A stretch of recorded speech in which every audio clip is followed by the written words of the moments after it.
Here we go. Well, welcome back to NCYM Videocast. This week we have Jacob and Heather Baker with us. They've been in ministry 21 or so years, and we're going to talk about longevity and talk about maintaining our ministries and our marriage and all. So welcome, guys. Thank you very much.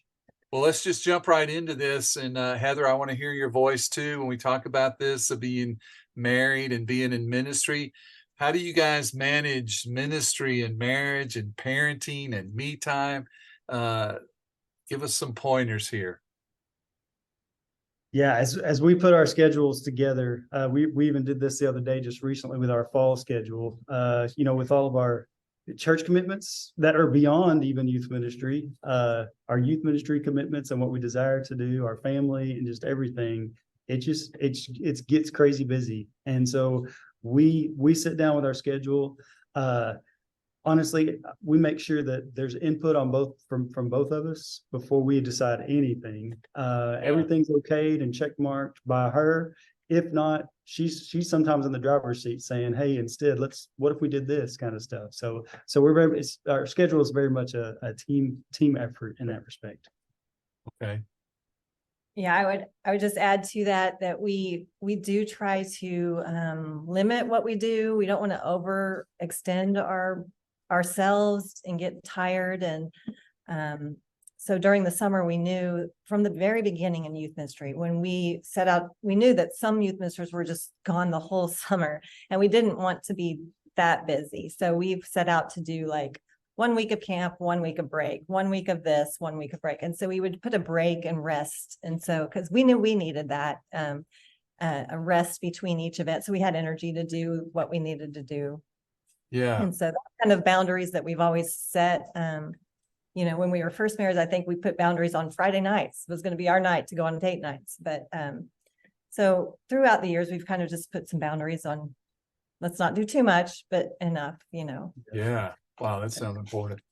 I'll add to that, 21 years of ministry, when we were 23 years old, things just looked a little differently than they do now for us, and for how we organize things and our schedules, because it was just us. We're a young couple, a lot of energy, no kids.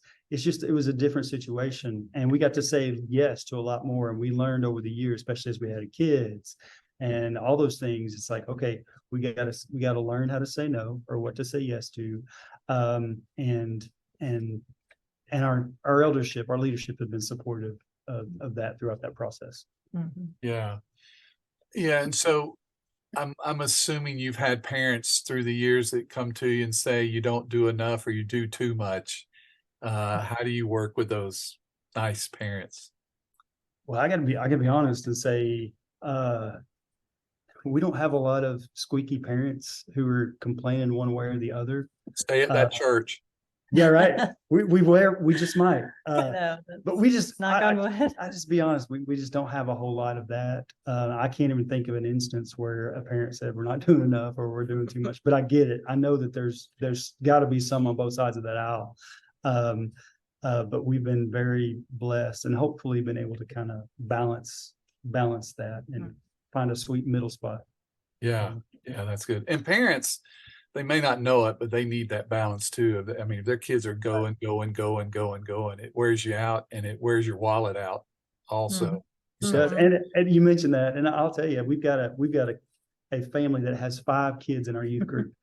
And wow. I got to tell you, every time I think about an event, I got to think, okay, how much does this cost that family? And it's not because they're rich or poor, because they got 5 kids, and it's like, on a Friday night for this event, is this realistic? And those are just things that go through our mind. Yeah. Because it's great for families. So you have to consider those things. Yeah. So you mentioned elders. We talked about parents. How do you get validity with your leadership to be able to have a voice at the table? How have you, I mean, you've been there 21 or 2 years. How did that, I'm assuming your first elders meeting you went to, you probably didn't say anything, but how do you gain a voice with your leadership? Yeah, I think one of the things is just investing time with some one-on-one with those elders. spending time at a meal or just making time for each one of those, getting to know them personally, because anyone we've gotten to know personally, we start to care and we start to love them. I mean, just that's this spirit that's doing something within us. Yeah. And so doing that is extremely important. Trust to be built, which means I'm not coming in here day one and just flipping the script on everything that y'all do. Yeah, there may be some things I want to push for and some things I want us to see us and to see us grow into some things and some areas, but I am not here with an agenda and to rock the boat. Yeah. Oftentimes we can be seen as that. And once they understand, hey, I'm here to work with you guys and certainly grow us all and be a part of that, they start to trust you. And that means worlds to that relationship and to the longevity that can come from it. Yeah. So Heather, from a spouse perspective of your church and your leadership, were you expected to be the girls' youth minister, or do they expect you to cook all the potluck lunches? What did you feel when you came in there, and how has it been being at the same place this length of time? So we love our church, and so we've been blessed. And maybe one of the main reasons is they didn't put expectations on me. They, glad that I want to be involved, but they didn't put expectations that I have to do this or that. It was all me wanting to do everything. I can take you back to the beginning when we were newlyweds. I was working at a web company and he was finishing college. Halfway through this last semester, we got a visit from the youth minister here, and this job fell in our lap, and we were both excited about it. And I think if I wouldn't have been excited, it may not have been as good of a plan, but we both were excited. I wanted to be a part of youth ministry. Both of us had good youth ministry leaders in our when we were young in youth ministry, and it made us both want to do that for others and to be ministers for youth as adults. And so even when when I was looking for jobs, I wanted to find a job that I could still be a part of his youth ministry. And so I didn't take a job for a while. I kind of just did websites and some side jobs on the side for first 6 months until I got a job offer from a man at church. And in marketing, he said, would you be interested in this job? And I said, well, only if I can be off for all the youth events and all the youth trips and conferences. And at that moment, for 16 years, that's how I did work and was able to get off and even work at home for my family. And it worked well together with ministry and family and marriage for us, because I just tried to make that work in my life and my job to make it match up. Yeah. So as life transitions happen, like having children, and you probably had to back off a little bit, or what? I mean, how did you guys go about setting those boundaries where you could not go insane? I didn't always, when the kids were little, I wasn't at every single thing. But I tried to still bring them to stuff. We would still take the kids on trips with us, and that worked well. The teenagers would help take care of the kids. They liked when we were little, so it wasn't a big deal. And we just kept doing what we were doing, but I didn't always do as much. Sometimes he'd be like, hey, you can stay home tonight. It's okay. I'm like, okay. And he would relieve the pressure on me too. It's like, it's okay. You don't have to be at everything at this point in your life, and it'll change, it's just a stage. Mm-hmm. Yeah. Yeah. Some of the adults that come to Winterfest will see my two boys and they'll go, I used to change your diaper, man. Yeah. They Love that. They grew up in the church van, is crazy. So, how do you guys, when you think about, you've been there a long time, you've stayed there, you have validity and a voice at the table and everything. What are some things that as you've been to conferences and things, that you've heard guys talk about that that messes them up and the mistakes they make and all? What are some things you've heard and some advice to not do those stupid things? Well, there's some extremes there. One is, if I go into a place to change everybody, to be a change agent, I might as well not unpack my bags. So there's one. But I've heard you talk about, don't be that kind of change agent, but be a change. You want to change or transform lives, not the church as an institution. That's right. That's right. We're all about transforming lives, not transforming this church and making this church into what I think it should be exactly, and lining it up with exactly where I want it to be at this time in my life, which is constantly evolving and changing, by the way. Yeah. So yeah, that's absolutely important to consider that. Yes. Yeah.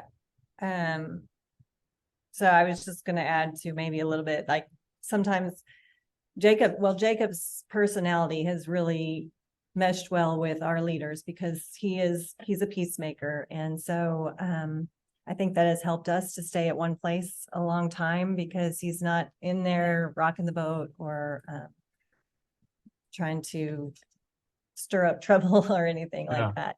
He's trying to make everybody just bring peace. So that helps you stay at a place longer, I believe. So to a follow-up to your question, I think setting good boundaries as far as the schedule and what all's going on in your life. Where I remember one of the first conversations I had with one of our elders, he was like, "Jacob, you got to come up with a day off. You got to find a day off." Well, I was a brand new youth minister. I didn't even know what I was going to do or what I was going to do with all the time. I was supposed to be paid to be a youth minister at that point. And I need a day off, really? No, but he insisted, you got to have your day off. You got to have your day off. And I chose Tuesdays from that point, and I've had it ever since. Yeah. And I've held it pretty sacred. I mean, I make exceptions at times, but I hold it sacred. And I'm not doing ministry. When I go to Walmart on my days off, I let head down. I don't want to run into anybody. Yeah. That introvert side of me coming out at times. Yeah. But I had Tuesday also, and I would tell people, don't die on Tuesday because I'm not coming. I ain't coming. There you go. Don't die on Tuesday. Well, one more question for you that's important to me. You guys have been married 23 or 4 years. Vicki and I have almost done 50. And what would you say, each of you say, is a non-negotiable thing that makes you still be in love and cherish each other, and that the number one thing you can give your kids is staying together? And how do you guys work through that? Well, Heather makes sure every year that we get away, and so I don't have to worry about that. She's scheming and planning for us to get away. I think it's important that you got to get away, take a trip just on your own without your kids, and do it every year. Luckily, we have great parents that would come down and watch our kids while we could go. And we would try to rotate out the parents, on other trips, right. But grandparents. But I would make sure that you can get away. And even the conference is another way we get away. The NCYM conference it's kind of an extra trip that we get away from our kids and talk about ministry, just ourselves, and maybe even any things we want to implement that we've learned. And that was one of the things when we got into youth ministry. I emailed my youth minister and I said, what's some advice you could give us young youth ministers as we go start our job in Decatur? And he said, I don't have much advice, but I do have advice to go to NCYM every year. And I was like, Jacob, we got to go. We got to go to NCYM and check it out. And that was from Mike Brown. And we haven't turned back. We've been there every year that we can. I think one year we had a baby in January 12th. Owing COVID. And then the year we got COVID. But most every other year we've both been there, and it's actually been a good getaway for both of us as a couple to get away and just grow and learn and help us stay in youth ministry. And I know he wants to add to this, but it helps renew us. I think it's been so important to stay in it for the long run that we've gone to it every year. Cause there's been times when you're just like, blah, in winter and you just get renewed and rejuvenated and excited and just a Cool. new year, new start. But you may want. Yeah, I know you didn't ask for an NCYM commercial, but that really in 2004 we started coming. 2003 we started coming. There it is, NCYM. When we started coming in 2003, we recognized, okay, this is a great conference. There's great content, there's great speakers, there's great worship, there's all that stuff that is a great conference. But what made it so special for us is the relational side of it, because we got to sit knee to knee and face to face in hotel rooms and around round tables and around dinner tables, talking to folks who were just starting, those who have been doing this for 25, 30, 40 years, those with gray hair, and gave us some hope, like, hey, I can stay with this. Those who are our peers who share exactly our lot in life and what's going on in our ministry. And there's just a lot of Me Too going on in NCYM, because there's just a lot of relating to people.